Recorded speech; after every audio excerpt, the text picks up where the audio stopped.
Good evening, I'm Bret Baier, coming to you tonight live from Fox News World Headquarters in New York. The reactions to the release of the only known American prisoner of war in Afghanistan could not be more opposite tonight. On one hand, a family and a hometown prepares to welcome home a son. On the other, criticism over the terms of the prisoner swap, the enormous price tag, and what it could mean for other American military personnel down the road. National Security Correspondent Jennifer Griffin begins our coverage tonight from the Pentagon. Sergeant Bowe Bergdahl remains under the care of a team of doctors and psychologists at a U.S. military base in Landstuhl, Germany, where defense officials say he's being given nutritional supplements and reintegrated slowly. He still has not spoken to his parents. Bowe has been gone so long that it's going to be very difficult to come back. It's like a diver going deep on a dive and has to stage back up through recompression to get the nitrogen bubbles out of the system. If he comes up too fast, it could kill him. The 5 Taliban leaders released from Guantanamo Bay as part of the prisoner swap arrived in Qatar looking robust as they were embraced by their families and friends.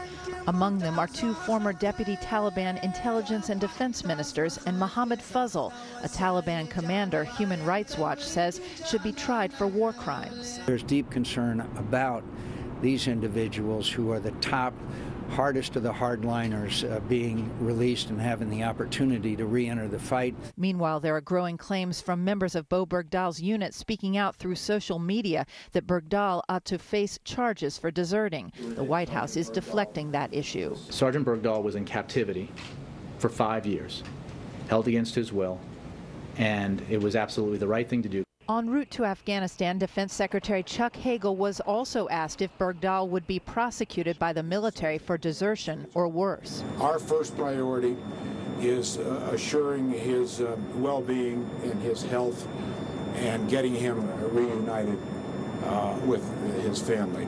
Other circumstances that may develop and questions, those will be dealt with later.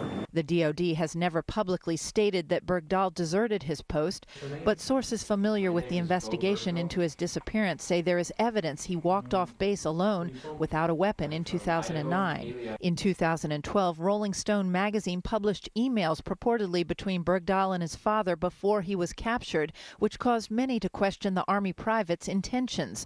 Bergdahl wrote, quote, "I have seen their ideas and I am ashamed to even be American.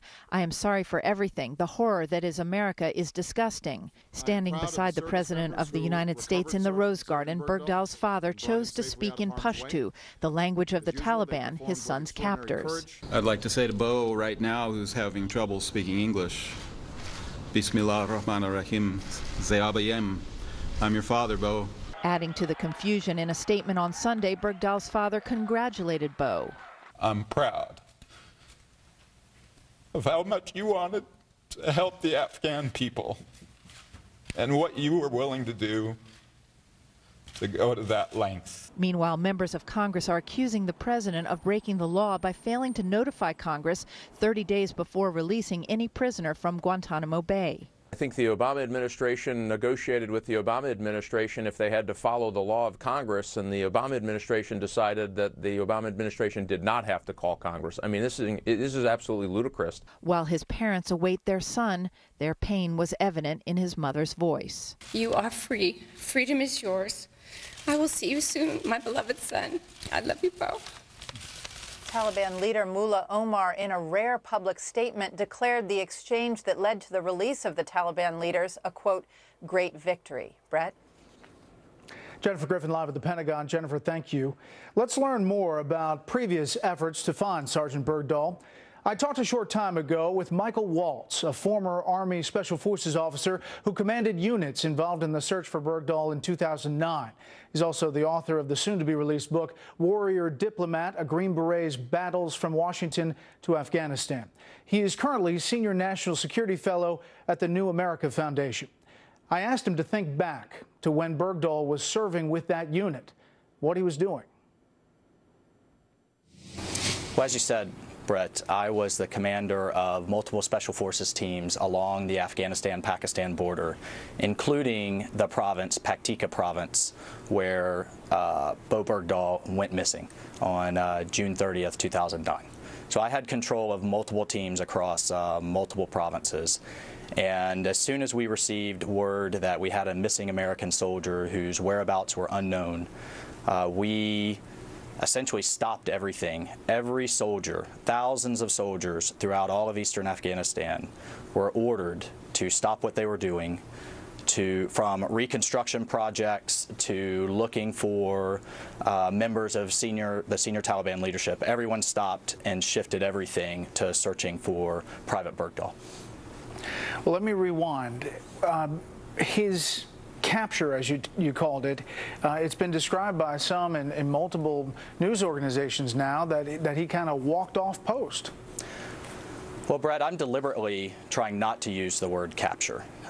Our understanding, and as we're seeing now all over the internet from soldiers who were with Private Bergdahl at the time and were involved in the search, are all clear that he walked off post, that he left with nothing more than water and a few other items, left his weapon, left his helmet, left his body armor behind, and this has been out in the internet and kind of in the media for some time now. So in our view, our understanding at the time, and mine still, and this needs to be thoroughly investigated, he was not captured, he went missing, he left on his own. Yeah, and that time when you're there, that's what you understood as well. That's right.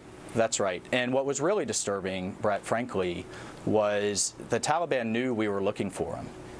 In fact, they were deliberately leaving false bits of information and letting those out to ambush us and to purposely draw us into difficult situations looking for Sergeant Bergdahl. I think that's why you're seeing such a vitriolic reaction, honestly, from a number of folks that were with him. In my own case, I had one team that was baited into a Afghan compound with a car bomb rigged to explode. By the grace of God, it didn't. And I had another team who was rigged into, or was lured into an area where the ceilings were lined with explosives to bring it down on top of their head. And again, fortunately, that ambush failed. But you know, to be perfectly candid, I think now Sergeant Bergdahl has a lot of explaining to do, and there are a number of soldiers, there are hundreds of soldiers that are now out on the internet asking for some accountability. What about the deaths? There have been reports that there were at least 6 deaths tied to this search for Bergdahl. Can you confirm that? At least. I would say at least. There was a very good piece now out today from a soldier who worked with Bergdahl that listed by name the soldiers that died while looking for him, and to the point of accountability. I think he owes us, both the men that he left behind that night, the men and women who were involved in the search for him, and most importantly, Bret, the mothers of those soldiers that didn't come home this weekend. They deserve answers, and when the time is appropriate, the medical professionals say it's okay, Sergeant Bergdahl needs to give those answers and needs to be held accountable if these allegations are true. Did you know people who died? I didn't. I knew them. They were not soldiers that worked directly for me, but we heard everything on the radio. These were soldiers that were out on checkpoints. There were a string of checkpoints that were put in place to try to prevent Sergeant Bergdahl from being taken into Pakistan, and as soon as these checkpoints were in place, oftentimes they were attacked. So we worked alongside units who lost soldiers. Again, fortunately and thankfully, none of mine were killed, but it was far too close for comfort, and it was some pretty harrowing situations. Yeah, last thing, Mike, you spent a lot of time there hunting down bad guys, some of the guys that ended up in Guantanamo Bay. 5 of them are now getting released. They're going to Qatar, but they have to be there for a year. Your thoughts on that and these detainees and the whole process? Well, Bret, as Senator McCain, Representative Mike Rogers, and others have said, these were the worst of the worst. And I can't emphasize to you, having been out on the ground, how truly evil some of these individuals are. During my time there was a girls' school that was machine gunned with the girls in it. There was a 7-year-old boy who was hung by the Taliban for having dollars in his pockets. These are evil individuals, and Bret, in my view, in the view of thousands of other soldiers, America is less safe, and the world is a more dangerous place than it was 48 hours ago before their release. Mike Waltz, Special Forces Commander in that region, searching for Sergeant Bergdahl. Mike, thanks. Thank you, Bret. What do you think? Do you think the Bergdahl deal should have been made? Let me know at facebook.com/BretBaierSR or on Twitter @BretBayer. You can use the hashtag Special Report.